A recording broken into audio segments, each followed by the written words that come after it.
Oh yeah, what's happening? It's your boy Keenan from In the Smoke with Keenan. This is a oldie but goodie. Check this out. I got two chuck steaks rolling with that Kinders. Yeah, I know you don't recognize that pit. I call that my backup. When I'm ready to get something done real quick, I break this bad boy out. It's coming from charbroil. Went ahead and threw some of them Jim Beam oak wood chips in there. So I took one of each of these seasons, the brown sugar and the Cali blackened, seasoned them bad boys up, smoked them for a couple hours, hit a temp at like 160, then I pulled them. I sauced one with that Cali Gold, covered it with some butter, threw them back in there until they hit a eternal 200, then I brought them out and let them rest. I didn't like how that sauce pulled up like that, but trust me, it was good. Let's get to the sandwich. That's what I called it, my beef sandwich.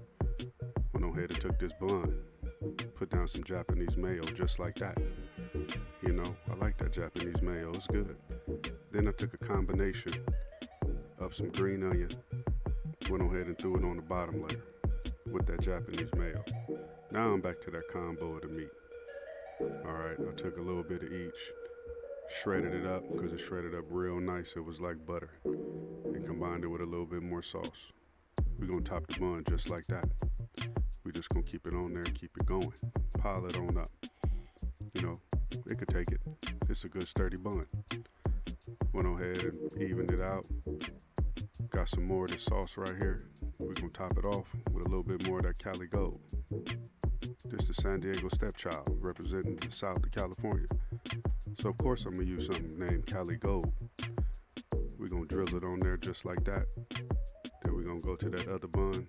We're gonna put some more of that Japanese mayo on there. I'm gonna do the same thing like I did to the bottom bun. Mayo. Then I'm gonna go ahead and put the green onions on there so they stick. I'm getting all of them because I paid for them. I'm getting every little bit. Just like that. Then off to the side, you see I got that Munster cheese. You take that. Don't forget to remove that paper that separate the cheese. That's embarrassing if you serve a sandwich with paper on it. We're gonna top it off just like that. Smash it down so it get to know each other. Clean up your little mess. That's why you put the paper towel down. Make cleanup easier. Now I'm taking a bite. Just like that. That bad boy was juicy. It was real good, real smoky. And them chuck steaks had a nice smoke ring. One.